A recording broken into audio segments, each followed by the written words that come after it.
मांडलेलं होतं. या ट्विटला तुम्ही काय उत्तर देणार आहात आता? आधी काल मी त्यांना सभ्य भाषेत ट्विट दिलं. खरं तर ते सभ्य भाषेच्या पात्रतेचे तरी आहेत का? त्यांचं पवार आडनाव नसतं तर रोहित पवारांची स्वतःचं कर्तृत्व काय आहे? काय आहे त्यांचं कर्तृत्व?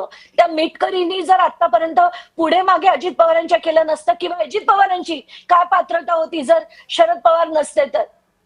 काही लोक आहेत आणि म्हणून असं कधी कधी वाटतं म्हणावं असं की या लोकांना आपल्या जनतेला असेच पॉलिटिशियन्स बरे, कारण त्यांना बुद्धिमान लोक जर असतील ना तर हे जे फालतूपणा हे जी माणसं करतात.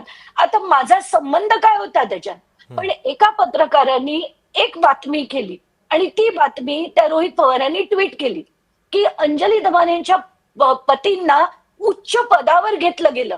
कुठलं उच्च पद आहे ते? He is an adviser.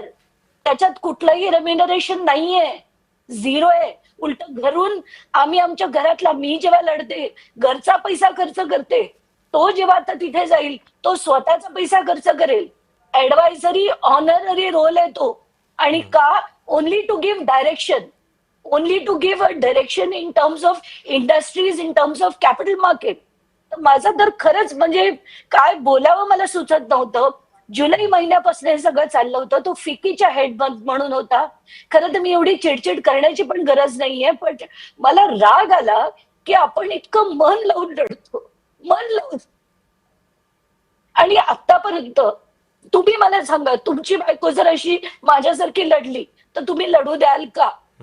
पण माझ्या नवऱ्याने मला कधी थांबवलं नव्हतं, माझ्या सासू सासऱ्यांनी मला कधी थांबवलं नव्हतं.